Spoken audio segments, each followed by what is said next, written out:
Disclaimer: this program contains graphic descriptions of real crimes. Viewer discretion is advised. All parties are presumed innocent until proven guilty in court. 2 hours. That's how long she sat alone on the lake. 2 hours with the engine off. 2 hours with the cold cutting through her bones. 2 hours knowing her husband was already dead. The water didn't scream. The lake didn't fight back. And when she finally picked up the phone to call 911. The story she told would never stop unraveling. The water was unnaturally still that morning, February 13th, 2018. Lake Coeur d'Alene lay flat beneath a pale winter sky, dark and endless, the kind of cold that freezes your breath midair and turns silence into something heavy. A small fishing boat drifted near the shoreline. Inside it sat a woman named Larry Eisenberg. Her husband, Larry Eisenberg, was no longer there. According to Larry, they had come to the lake to watch the sunrise together, an early Valentine's Day gesture. A quiet moment, a romantic tradition, just the two of them, alone on the water before the rest of the world woke up. But by the time the sun finally rose, Larry was gone, and Larry did not call for help. Minutes passed, then more minutes, then hours. 2 full hours slipped by before she dialed 911. By the time rescuers arrived, the lake had already decided what it would keep. Larry was shivering when authorities reached her boat. She had a bloody nose, her hands were trembling, her story came out in fragments. She said the engine had malfunctioned. She said Larry leaned over to check it. She said he looked at her strangely, confused, distant, not himself. She said he might have been having a stroke. Then, she said, he fell into the water just like that. A terrible accident on a peaceful morning, but almost immediately questions surfaced because nothing about the scene made sense. The boat wasn't damaged, there were no signs of panic, and the water temperature that morning hovered in the low 40s. In water that cold, survival is measured in minutes, not hours, yet somehow Larry waited. She said she was searching. She said she was hoping. She said she didn't want to leave the place where Larry had gone under. But investigators couldn't stop asking the same question. What was she really doing during those 2 hours? To understand how a sunrise boat ride turned into a homicide investigation, you have to understand the man who never made it back to shore. Larry Eisenberg was born in Idaho in 1950. He was a product of forests, lakes, and hard labor. The kind of man shaped by land and routine, by showing up every day and doing the work, whether anyone noticed or not. He earned a degree in forestry from the University of Idaho and spent his life in the lumber industry, eventually rising to an executive position. Larry was disciplined, frugal, unforgiving when it came to dishonesty. His children remember the lessons clearly. Work hard, be honest, be a straight arrow. He married young, raised 2 children, Jessica and Dean, and built a life rooted in responsibility. Even after his first marriage ended, Larry never drifted. He stayed close to his kids, stayed steady, stayed predictable, which is why, when he later found love again, everyone believed it was his reward for a life well lived. Lori Barnes entered Larry's world through the Coeur d'Alene Chamber of Commerce. She was charismatic, warm, always smiling. Her past, though, was anything but easy. Born in 1953, Lori grew up in deep poverty within a rigid religious sect. Her family moved constantly, sometimes squatting in abandoned farmhouses, surviving however they could. But Lori learned early how to adapt, how to be liked, how to be trusted, how to become whoever people needed her to be. By adulthood, that skill had become her greatest asset. She married young, had 6 daughters, and built the appearance of a stable, church-centered life. When that marriage ended, she started over in Coeur d'Alene and reinvented herself completely. She volunteered everywhere. She remembered names. She made connections. Eventually, she became executive director of the North Idaho Housing Coalition, a nonprofit tied to federal housing funds. To the community, Lori Barnes was a success story.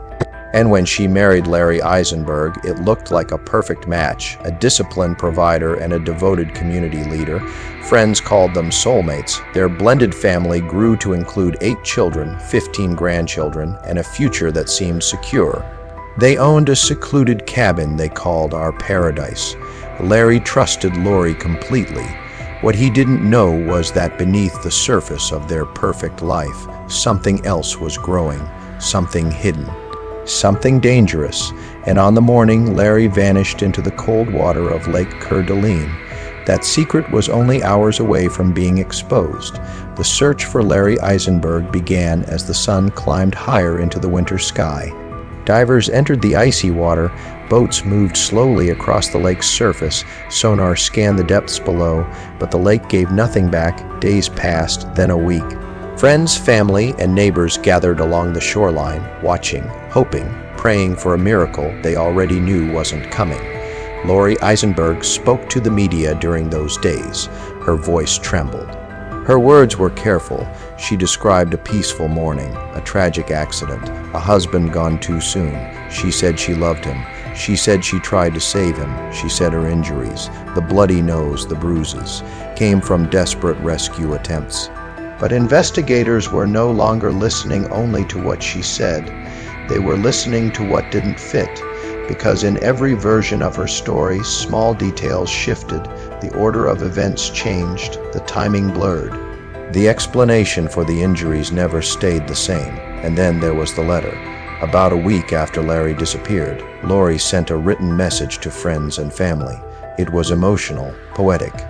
Carefully composed, she described the early morning darkness, the calm water, the sudden horror of watching her husband vanish beneath the surface. She framed herself as a grieving widow, frozen in shock, clinging to hope. But to investigators, the letter felt less like grief and more like preparation. On March 1st, 2018, more than 2 weeks after Larry vanished, the lake finally released him. His body was recovered from the water. The community mourned. Larry's children prepared themselves for what they believed would be confirmation of a tragic accident. But the autopsy changed everything. Larry Eisenberg had not drowned. There was no water in his lungs consistent with drowning. Instead, the medical examiner found something far more disturbing. Larry had died from diphenhydramine toxicity, Benadryl, a common over-the-counter antihistamine, but the level found in his blood, 100 nanograms per milliliter, was catastrophic. Lethal, impossible to reach by accident. This wasn't misadventure. This wasn't fate. This was poison. And suddenly, the lake was no longer the crime scene. The boat was, the marriage was, and the woman who waited 2 hours to call for help became the center of a homicide investigation. As detectives retraced Larry's final weeks, more unsettling details emerged. Larry had complained to his doctor about strange symptoms, shaking, confusion, foggy thinking. He didn't know what was happening to him. But investigators did. Those symptoms aligned perfectly with chronic exposure to antihistamines, which raised a chilling question. Had Larry been poisoned before that morning? Had the lake simply been used to hide what was already done? As police dug deeper, they uncovered something else. On the very day Larry disappeared, Larry Eisenberg's other life was collapsing. As executive director of the North Idaho Housing Coalition, Larry had access to federal housing funds meant for struggling families. For years, she had been stealing from it. Fake invoices, shell companies, money routed through accounts in her daughter's names, more than $500,000 gone. Federal investigators were closing in. Exposure was inevitable. Larry, meticulous, honest, unforgiving about money, was about to find out. Prosecutors would later argue that Larry faced a choice: tell the truth and lose everything, or make sure Larry never learned it. And when investigators examined her digital history, the picture grew darker. Months before Larry's death, while the couple vacationed in Florida, someone had been searching online for information about drowning. Currents, deep water, how bodies behave after submersion, those searches traced back to Larry. Then came the phone. After Larry vanished, one of his friends received a text message from Larry's number. Something was wrong with it. The message included an emoji. People close to Larry were certain he never used emojis, ever. Phone records showed that Larry did, and finally, investigators found the will. handwritten changes, unfiled, unauthorized. 80% of Larry's assets redirected to Lori's 6 daughters. Only 20% left for Larry's own children. It was as if someone had been quietly rearranging the future. Before the present was finished, by the time the investigation reached this point, the story of a tragic boating accident was gone. In its place stood something far more unsettling, a woman with a secret. A deadline closing in, and a man who trusted her completely. The lake had stayed silent, but everything else was beginning to speak. By the time investigators finished piecing together the evidence, the case against Larry Eisenberg had split into 2 separate battles. One played out in federal court. The other would decide whether Larry Eisenberg's death was truly justice delayed or justice denied. The federal case came first. The paper trail was impossible to explain away. Years of fraudulent invoices, shell companies registered under her daughter's names, housing funds meant for struggling families redirected into personal accounts, more than $500,000 stolen. When federal agents confronted Larry Eisenberg, the image she had carefully built for decades began to crumble. In 2019, she pleaded guilty to wire fraud and theft from programs receiving federal funds. The sentence was severe: 60 months in federal prison, full restitution, and fines. But for Larry's children, it wasn't enough, because prison time for theft did not explain why their father never came home from the lake. That question followed Larry as she was transferred from federal custody to face state charges. By February 2020, exactly 2 years after Larry vanished into the cold water, Larry Eisenberg was charged with first-degree murder. The accusation was clear. Larry Eisenberg had been poisoned, not accidentally, not impulsively, but deliberately. Prosecutors argued that Larry had been living on borrowed time. The embezzlement was unraveling. Federal exposure was imminent. Larry was meticulous, financially disciplined, and unforgiving when it came to dishonesty. If he discovered the truth, everything would collapse: the marriage, the money, her reputation. And so, according to the state, Larry chose the only option that preserved her control. She removed the one person who could expose her. The case, however, was not simple. There was no witness who saw the poison administered. No clear evidence of how Larry ingested the lethal dose: coffee, food, a drink prepared on the boat. The exact mechanism remained unknown, but the toxicology didn't lie. The amount of diphenhydramine in Larry's system could not have been accidental. And then there was the delay: 2 hours before calling 911, 2 hours alone on a lake after her husband supposedly fell into freezing water, 2 hours to wait, to think, to decide what story to tell. As the murder case moved forward, Larry made a decision that would devastate Larry's family all over again. In 2021, she entered an Alford plea to second-degree murder. She did not admit guilt. She did not say she intentionally killed Larry. Instead, she acknowledged that prosecutors had enough evidence to likely convict her at trial. It was a legal maneuver, one that avoided a full confession, and one that left Larry's family without the truth they had waited years to hear. At sentencing, Larry finally spoke. What she said stunned the courtroom. She claimed the poison had been meant for herself. She said she had prepared a drink laced with Benadryl because she could not face the shame of exposure.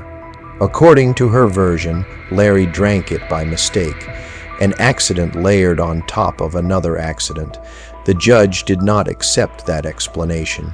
The altered will, the Google searches, the text message sent from Larry's phone, the 2-hour delay, the carefully crafted letter establishing an accident narrative, none of it fit her story. When the judge spoke, the tone was final. The court found her explanation implausible, and then Larry's family took the stand.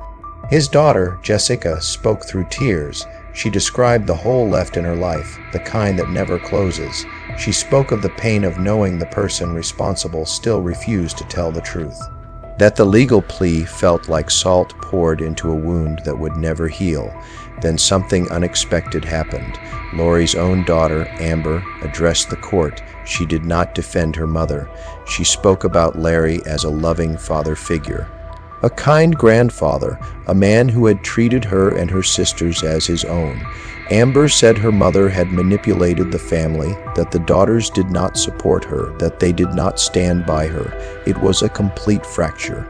Mother and daughters separated by truth too heavy to deny. The sentence followed, life in prison with a minimum fixed term of 30 years before parole eligibility. Combined with her federal sentence, Larry Eisenberg will not be eligible for release until the year 2050. She will be 97 years old. For Larry's children, the verdict did not bring closure. No sentence could. Their father was gone, and the woman who took him never fully admitted what she had done. The lake where Larry disappeared still looks peaceful, still quiet, still indifferent. But for the families left behind, nothing about that morning will ever be calm again, because some betrayals don't end with handcuffs. They echo through generations. The case was over on paper. The courts had spoken. The sentence had been handed down. But for the families left behind, nothing felt finished. Larry Eisenberg's children walked out of the courtroom knowing one thing for certain: they would never hear the full truth. There would be no confession, no moment of clarity, no explanation that made sense of why their father had been betrayed by the woman he trusted most. Instead, there was silence, the kind of silence that settles in after justice feels incomplete. Larry's daughter, Jessica, later described it as living with a permanent absence, not just the loss of her father, but the loss of answers. Her father had not been reckless. He had not been careless.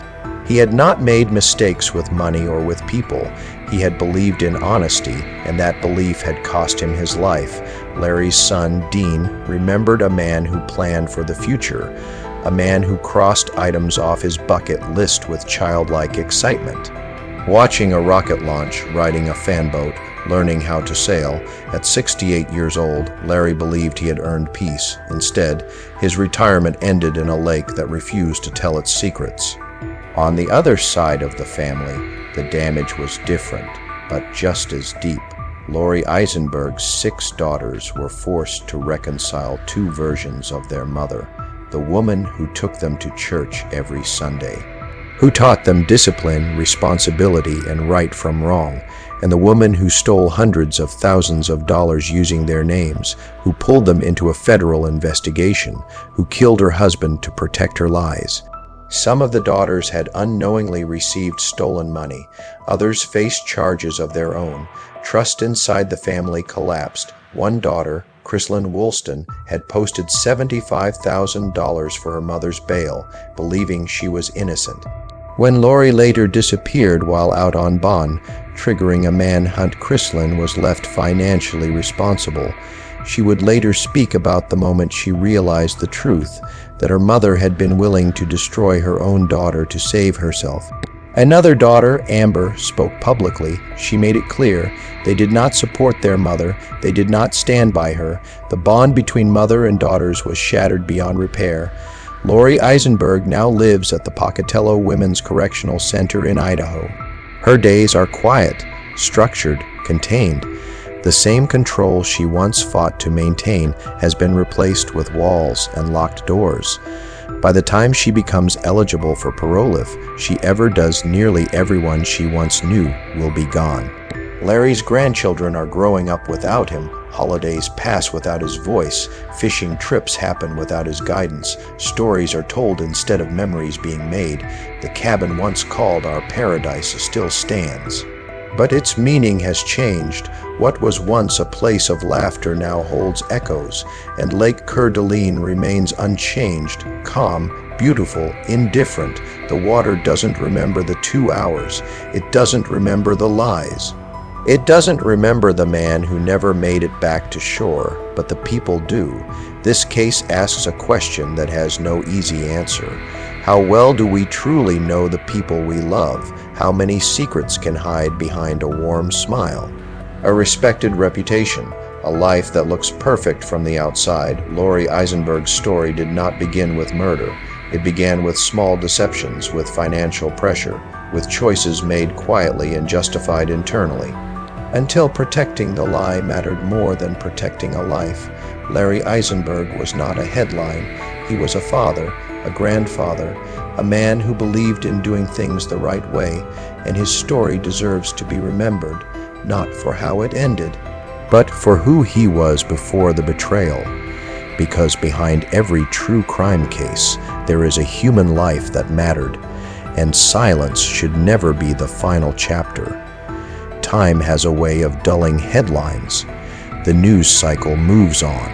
Another case replaces the last. Another name fades into the background. But for the people who lived this story, time has done something different. It has sharpened the pain. Larry Eisenberg's children still replay that morning in their minds. Not because they believe they could have stopped it, but because they know it didn't have to happen. Their father trusted deeply, he loved fully, and that trust was used against him. They remember small things now. The way Larry loved his dog, Echo, uncomplicated, loyal, constant. The way he planned trips months in advance, carefully budgeting, carefully preparing. The excitement he showed when checking something off his bucket list. Larry believed in earning peace. He believed that if you lived honestly, peace would come naturally. That belief shaped every decision he made, including the one that led him onto that boat. For Larry Eisenberg, there are no more audiences.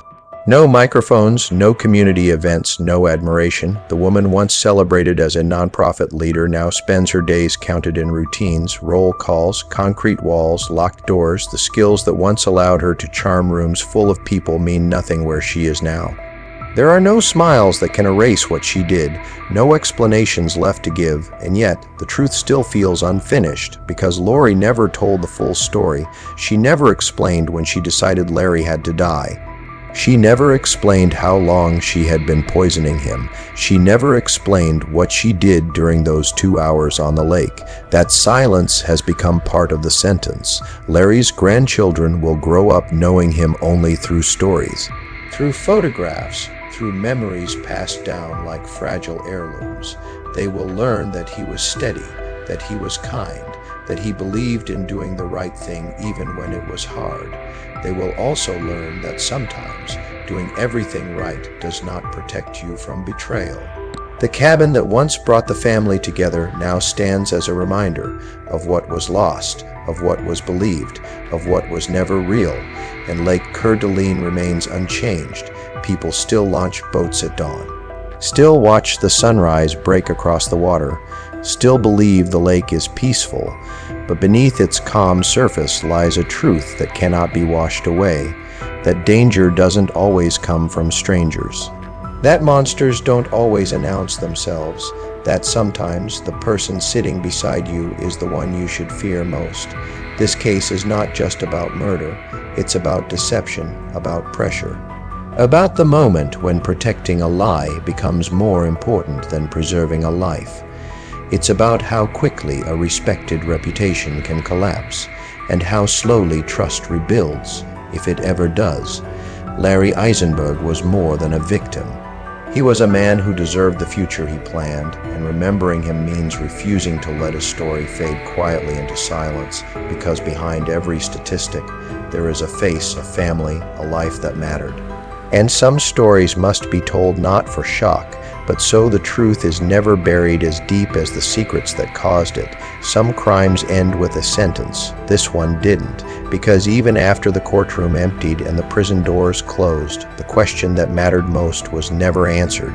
Why? Not how she did it, not where, not even when she decided, but why a woman with a respected name, a loving family, and a carefully built life chose destruction over truth. Investigators believe the answer lived in fear. Fear of exposure, fear of losing control, fear of being seen for who she really was. For years, Larry Eisenberg lived two lives side by side. One was visible, the smiling nonprofit executive, the volunteer of the year. The woman people trusted with federal funds and vulnerable families. The other lived in shadows, fake companies, forged invoices, money quietly redirected, a web of lies that grew heavier with every month.